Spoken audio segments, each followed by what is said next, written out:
Dang it, I don't want the top of my head cut off.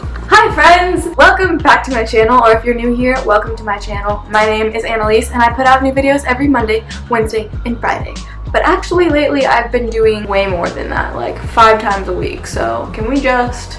round of applause. Before I get into this story time, I wanted to make a super exciting announcement that I just announced on my Instagram. If you're following me there, you already know, and you already know why I'm wearing this. If you were wondering, Annie, why are you wearing a sports bra slash bikini? Or maybe you weren't wondering that because it's not that unusual for me. I'm about to tell you anyway. This adorable bikini top that I'm wearing, which also doubles as a sports bra and also a bandeau if you choose. Like, how cute is that back, dude? It's adorable. If you are interested in purchasing one of these bikinis, I am now selling that. I always probably should not clap because then you can't hear me. I now have merch. This is the merch. They come in 3 colors. Pretty like cobalt blue color. Really pink, which I love. It looks really good on tan skin. It also comes in black, but I wore it yesterday, so it's in the washer right now. I was actually just wearing it as a sports bra. Yes, I can officially say that these Coconuts Cove bikinis are my own personal merch. Like, what? And what better time than when I'm about to be on television on a game show where I will be on a cruise ship wearing a bikini 24/7, well, 24/3. And I'm going to be wearing this on TV, so literally you guys can buy these and then we can all be wearing them, we can all be matching, we can all be twins. Sister. Or if you're a dude that watches my channel, buy one for your girlfriend. Or if you don't have a girlfriend, buy one for your sister. If you don't have a sister, buy one for your mom. If you don't have a mom, buy one for your maybe don't buy one for your grandma. I love them. The material is so thick and freaking amazing. Like, it doesn't get see-through at all. It makes your boobs look real nice. You actually can't see my nipples, which is a very strange occurrence because for some reason nipples are always visible. I'm talking really fast because I wanted to jump into the video, but I just wanted to make that announcement. I will link it down below. Always wanted to make merch. I never knew what to do because I'm like, what would I make? You know, like, what is me? Me is literally living in sports bras and swimsuits 24/7. So what a better way to represent myself than with this. I'll link that down below. I also have a 10% off code for you guys. It's just Annalise, as always. And if you're one of my Patreons, which you should be if you're not already, there's almost 200 of you guys, which is so amazing. I have an even more special code for you guys that's going to be 25% off. Enough with that. Let's get on to this story time. I'm going to put a shirt on, actually, because it's a little bit chilly in here, so one second.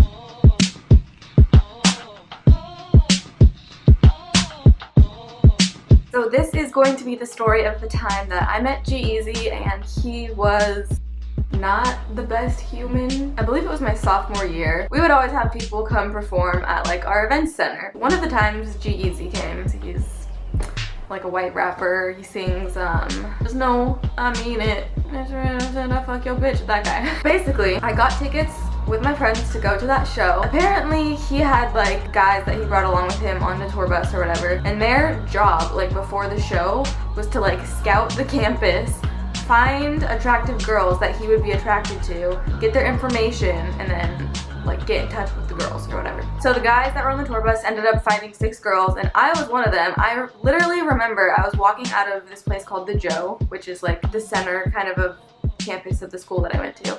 And I had just gotten my Starbucks Frappuccino, and I'm just like walking. I remember I'm wearing like a little sundress. I'm a little sophomore in college, like do. And this random ass guy comes up to me and he's like, hey, what are you doing tomorrow night? And I'm like, oh, I'm actually going to a G-Eazy concert. And he's like, perfect. Like, I'm not inviting you if that's what you're getting at. He's like, no, I actually work for G-Eazy. There's a couple other guys, and it's kind of our job to like go out and find girls that he can hang out with backstage after the show, or they can be in the front during the show. But mainly he wanted people to come on his bus after the show just to hang out and like have drinks and chill. So I was like, oh yeah, sure, like I'm down. I didn't really know much about G-Eazy at the time. I just knew like his one song. I actually didn't even know what he looked like, honestly. I thought he was black. I had no idea. Like I didn't know. But I was like, oh yeah, that would be super fun. Weirdly, one of the other girls that they chose was actually one of my good friends, which was super weird. I didn't know who the other girls were. You know, we go to the concert, we get front. It wasn't really that cool being in front. Honestly, he really sucked life. After the show, the 2 of the guys that had worked for him came and grabbed me, my friend, and then the other 4 girls and took us backstage, which wasn't really backstage because it was in like our event center. They took us back into like his hangout room or whatever. And right when we walk into the room, he is smoking a bong and just kind of what you would expect. And he's like, what's up, girls? And we're like, hey. I wasn't starstruck because I don't really find him that attractive. I didn't really enjoy his music. I just kind of was like, I'm just here for like the experience, you know? Like, I'm gonna have fun with my friend. We're gonna have fun, whatever. He's like, so I have a tour bus. Do you guys wanna come on it? It's kind of like a party tour bus. We can go, there's drinks, we can dance, we can stop somewhere if you guys want to, stop at a club or something. And then the bus will take you back to campus, which kind of sucked for me because I actually lived in an apartment my sophomore year, so I would have had. Anyway, we're like, yeah, let's go. So we get on his freaking party tour bus, which actually was really dope. Like, typically think of like weird like bunks and like small. It was really nice, I'm not gonna lie. So immediately there's this like little desk table thing like in the center of this walkway. It's kind of off to the side, and there's like 20 lines of what I didn't know what it was at the time. You know, it could have been Splenda, it could have been salt, I didn't know. Again, I don't do drugs. I never did drugs, so I don't freaking know what it is. Yes, it was cocaine. I know that now. It's like, all right, before we get started, everyone's gonna take a line right now. Sir, I'm 18 years old. I don't know you at all. I don't know any of these people besides this one girl who I'm like pretty close with. Long story short, everyone else did a line of coke but me. I did not. Still to this day, I've never done coke. Still to this day, will never do coke. I'm crazy enough with all that shit. I don't need that. So this tour bus was actually, it wasn't even like a tour bus, and it wasn't a party bus. I'm trying to explain it like in a way that makes sense. There were like 2 or 3 bedrooms and like actual beds in them. So this thing was like huge. Like, I want to say motorhome, but like nicer than that, you know? Now, 2 of the girls, they got really like fucked up off the coke. They didn't have a good experience from it. So they were drinking. So they were like throwing up for the whole night, for the whole time we were on the bus. So like, and then there were 4, right? And we're still drinking. Like everyone, the other 3 girls that did coke, my friend is fine. The other 2 girls are fine. You know, they're not just fine, they're great. They're fucking having the time of their lives, right? I am having fun because I'm just drinking, you know? He would like start rapping, freestyling, and I remember just thinking like, literally, I can rap better than this. I'm sorry, I'm not trying to shade him. I am, but I'm not trying to shade his rapping, is what I'm trying to say. He's talented, obviously. There's Then 2 of the 4 girls that are remaining get really sick. I think they were sick from just drinking too much, because I remember they were drinking a lot, like they were going hard. And then there were 2, and it's just me and my friend, and we're doing good. She, I can tell, is starting to get like I've never seen her act the way she started to act, so I'm like, okay, you need to stop drinking. You need to not do any more coke. You need to just like chill for a sec. Meanwhile, G-Eazy is smoking weed, still drinking. He's done multiple lines of coke, and he is functioning like a normal human being for the most part, which, you know, I guess, I don't know, I don't really know what to think about that, actually. So my friend starts to get really sleepy, or maybe just really drunk, or I don't really know.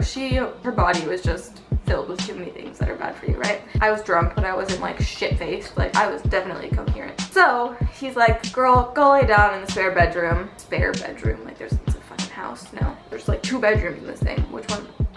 Anyway, all the other girls are like, I'm not really sure where, probably a couple of them in one bathroom, a couple of them in another bathroom, because they were actually puking for like so long. And I remember we could hear it, so we had to blast the music really loud to the point where like I was screaming in order to talk to G-Eazy. Which, by the way, that's not even his real name, which obviously you probably knew that, but actually I still have his number and he's in my phone as his real name. Anyway, so then there was 1, and of course the 1 is me, because my life, why wouldn't it be me, right? Like, why wouldn't it be me? We're like chilling and we're talking, and I'm like starting to really want to leave. I'm not attracted to him. Everyone's sick. Like, I'm not trying to hook up with him. I just wanted to have the experience, and I had the experience. It was fun. I'm ready to leave now. Also, at this point, after my friend had went to sleep, it was like 3:30 in the morning. I'm like, yo, like, you think we could head back soon? Like, I have to be up early in the morning. He's like, dude, we're still partying. Like, I don't have to leave for my next tour location until 6 a.m. So we have like up until like 5:30 in order to take you guys back. So we have a couple hours. And I'm just like, oh, bro, like, what am I gonna do with this guy? What am I gonna do with this white rapper for 2 hours? Bitch. Anyway, you can probably guess what is going to happen. Sitting on this weird like inflatable couch like, from the 90s. Like, could you not afford a regular couch? I don't know. It was cool though. It kind of brought me back to like my childhood. But anyway, we're sitting on this like inflatable couch in the corner, asking me normal questions like, what's your major, blah blah blah, blah blah blah blah blah blah. And then all of a sudden he's like, so just so you know, like when my friends sent me all your guys' pictures, I was like, oh yeah, she's the hottest one, she's the most attractive. And I'm like, oh thanks. But also, like, he probably would have said that to any of the last girls that survived. Because if I was passed out and my friend was still there, I'm sure she would have said the same thing to her. So he's like, do you want to go into the bedroom? And I'm like, I'm comfortable here. He's like, you want to do it on the couch? I'm like, do what on the couch? He's like, let's have some fun. And I'm like, I'm actually on my period. Which is actually the lie of the century, because I didn't have my period from the time I was 17 until like 2 months ago. Definitely wasn't on my period. A classic excuse. He's like, ah, shit. All right, well, you can just give me head.